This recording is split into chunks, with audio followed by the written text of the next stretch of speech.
Hey everyone, Happy New Year, and we want to say Happy New Year and welcome to the very first Radiotopia Presents of 2024. It's a series that we are truly excited about. It's called Shocking, Heartbreaking, Transformative. Now, this is from documentarian Jess Shane, who put out an open call on Craigslist and then worked with 4 strangers to explore the standard rules that documentarians and journalists use to tell their subject stories. So this series gets into all sorts of questions about what happens when people's real lives are collected, edited, and consumed.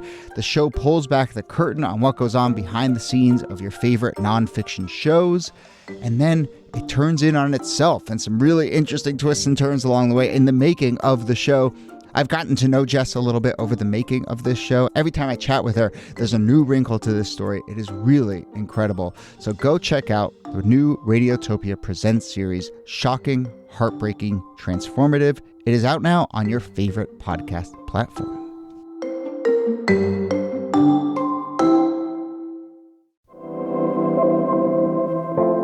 Hello and welcome to This Day in Esoteric Political History from Radiotopia. My name is Jody Avergan.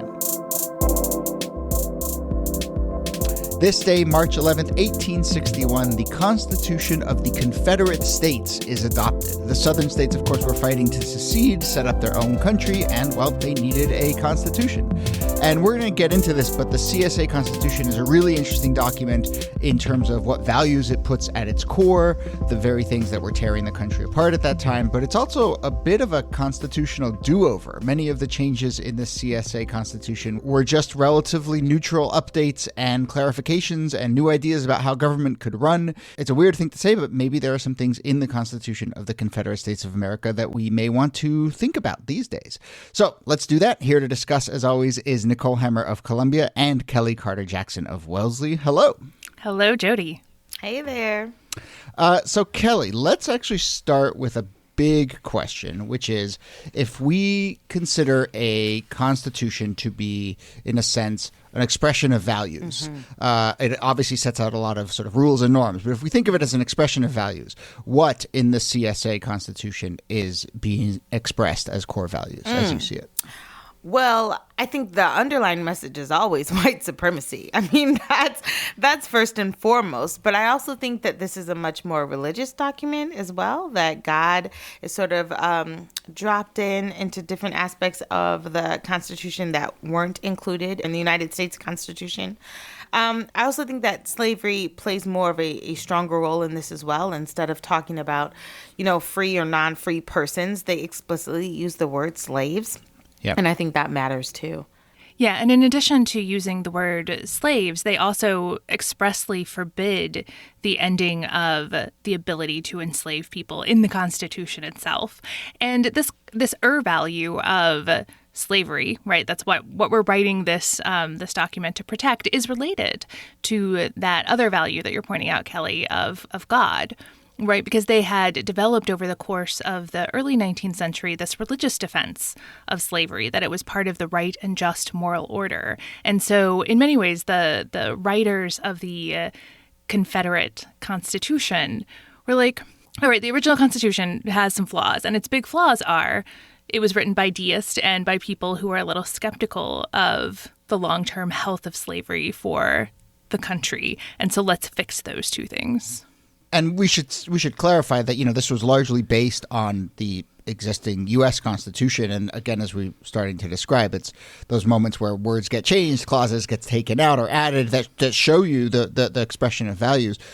Do either of you have a sense of whether there was a thought of a sort of whole cloth, let's start new, we're a new country, or was it really let's do the the word markup suggest changes? I really think when we think about the structure of the U.S. Constitution, it really is a genius document in a lot of ways. I don't think they were interested in necessarily reinventing the wheel. I think they wanted to simply emphasize what was important to them. So it's not necessarily important to try to create something completely different. The goal was to try to enforce the values that they believe should have been at the center of this document from the jump. Yeah, and there are a lot of practical reasons, too. I mean, on the one hand, they're trying to claim that they're the true heirs of the spirit of the American Revolution. So this is their Constitution. They just needed to tweak it because there were some errors in the original version. But also, it takes a long time to write a Constitution. They needed a Constitution as a way of signaling that they were a legitimate government and a legitimate country, and they needed to get on the hop with that. And the best way that you do that is you take the U.S. Constitution and you just make a few tweaks. And you go forward paste. From that. Exactly.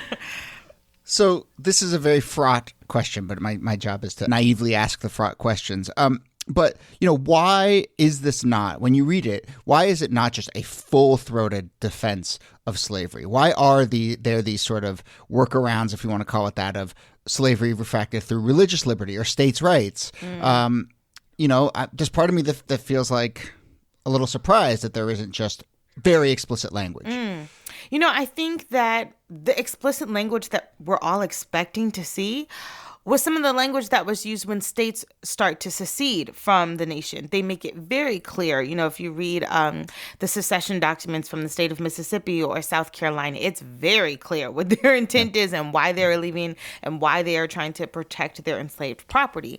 But I think when they're trying to think outside of this is not just about secession, this is how we will form our country or how our country, the foundation of what our country will be based on, I don't think they saw it was as necessary to be as heavy-handed because it was all implied for them that slavery would be at the core of it. So it's there, but it doesn't necessarily have to explain their entire existence. And they saw these theories like states' rights and religion as shoring up the institution of slavery, even though the Constitution obviously expressly overrides some states' rights by saying that you can't outlaw slavery. But another good document to look at if you want to understand that it was understood what this new document was about is that the very famous speech by Alexander Stephens, who would become the vice president of the Confederacy, his cornerstone speech, was actually a speech that he gave in defense or in promotion of this new Constitution. And he makes very explicit in that speech, slavery, white supremacy, these are the cornerstone values of this new country. I am telling you this right now, right? Just like the Federalist Papers sort of like made the case for the original Constitution, this speech just makes clear, in case people don't take their time to read this legal document, exactly what the Confederacy stands for and what this Constitution protects. Mm-hmm. And I should make clear, too, that the fugitive slave law is still intact. I mean, that is a principle that they still wanted to make sure went in the document as well to signal to the enslaved, hey, listen, if you run away, we will still come after you. Yeah. And I think this point about states' rights and how that gets balanced is really interesting because it's like maybe emphasizing states' rights a little bit more, but only when states' rights perfectly align with the overall goal of the new country. And so, yes, taking away the ability of states to grant voting rights to non-citizens or to trade freely with each other. There are some other clauses in here about slave trading as well, right? Yeah, so they still ban the slave trade. So they're not interested in making trips back to Africa or trading, or picking back up the slave trade where it left off. The slave trade was closed in 1807, 1808, and so that for them was not something that they were going to pick up again. But that does not mean that slave trading was not still in full effect trade across states, and all of that was still very much in play. And the reason that they were doing that is, in one way, to protect their investment so the market wouldn't be glutted with new enslaved people.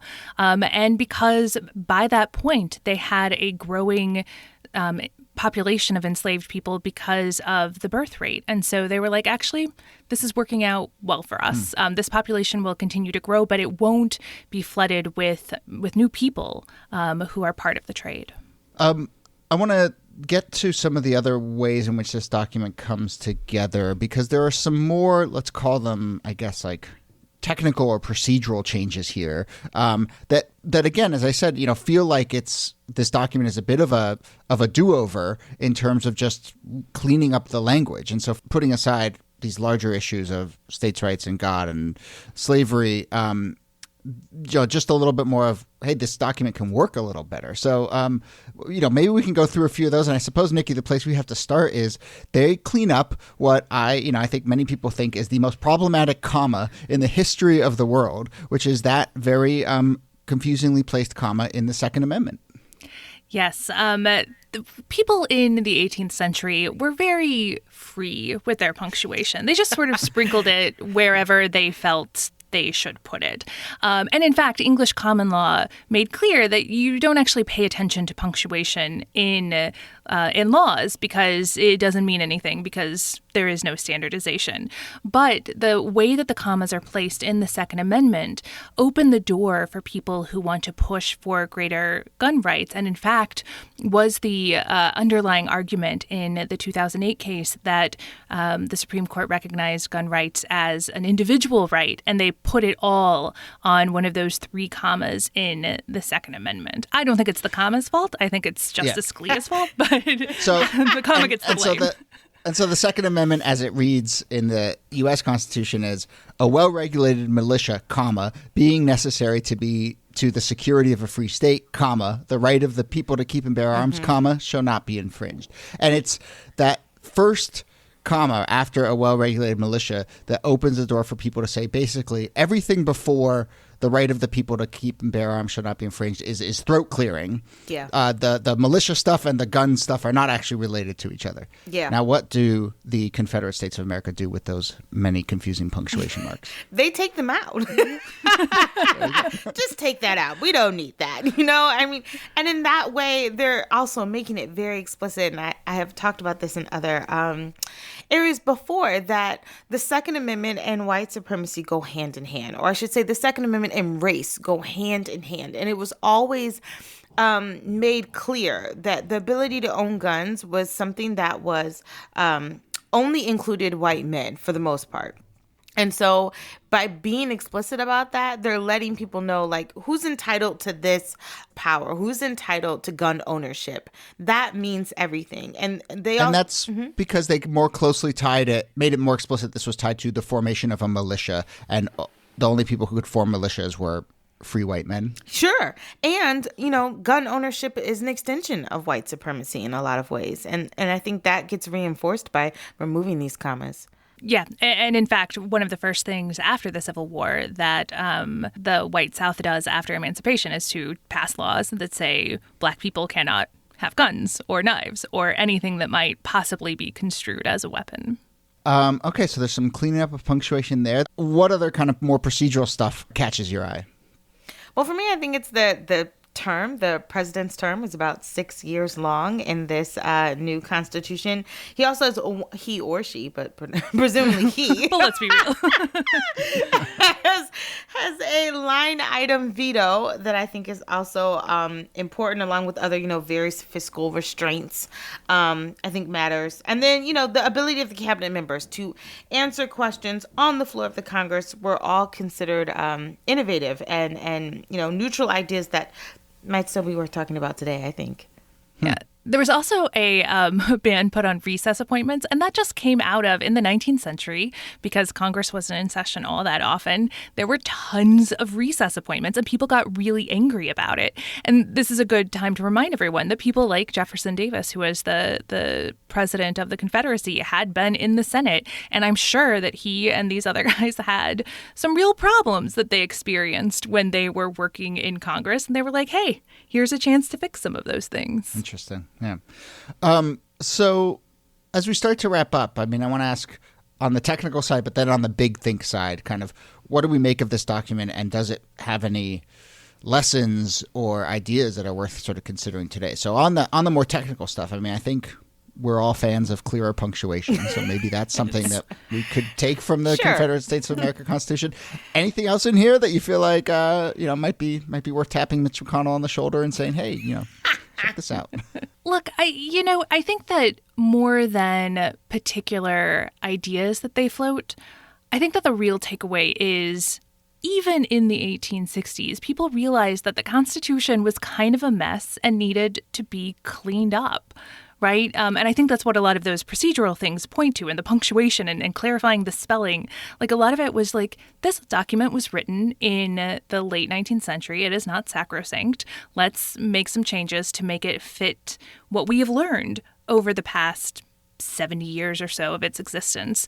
And I wouldn't suggest that we use the Confederate Constitution as a model for revisions to the Constitution, but I think that the reminder that updating the thing would be nice is a good idea.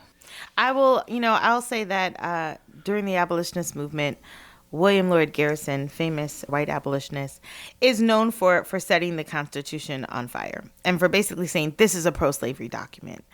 And when you think that the changes that are made by the CSA are significant, but not drastic in terms of how they recreate or make amendments to what they think should be emphasized, I think that says something even more powerful, that they didn't need to tweak it that much. You would think if you're going to form an entirely new country based off the institution of slavery, there might need to be major revisions made. And we don't necessarily see that. Yeah. Yeah, I think that's a really important point to underscore. When they were like, how do we make this a more pro-slavery document? They looked at it and they were like, a few phrases here and there, that should do it. Yeah. Instead of year of our Lord. But yeah, it makes you rethink the values that are at the heart of our existing Constitution. And then it also emphasizes that so much of it is, you bring your own values and into your interpretation of it. And, these are documents that are as much reflections as they are expressions. And you bring your own set of meanings to those commas. Yeah. Totally. Well, we certainly do. All right. Well, that is a great place to leave it. This is super fascinating. I do want to do one also on this day, which I will say we are entering a month where this is going to happen all the time. But this day in 2020 was the day that the World Health Organization declared COVID-19 a pandemic. And I just want to acknowledge that obviously the month of March and ongoing is going to be just like full of these 1 year ago, so forth. Including we're hurtling towards the 1 year anniversary of starting this podcast, which is very high on the list of important things that happened in 2020, obviously. But, at some point we'll launch our spin-off show, This Day in Esoteric Last Year. Because I think there will be plenty. There's going to be plenty of material. Oh my gosh. Yeah. I know. And then it'll be like the snake eating its tail thing we were just talking about. Yeah. Pretty much. Okay, we're going to leave it there. Nicole Hemmer, thanks to you as always. Thank you, Jody. And Kellie Carter-Jackson, thanks to you. My pleasure. This Day in Esoteric Political History is a proud member of Radiotopia from PRX, a network of independent, listener-supported, artist-owned podcasts. Our researcher and producer is Jacob Feldman. Our producer is Brittany Brown. Follow us on social media. We're at This Day Pod on Instagram and Twitter. Get in touch with any questions or comments about the show, thisdaypod@gmail.com. My name is Jody Avirgan. Thanks again for listening, and we'll see you soon.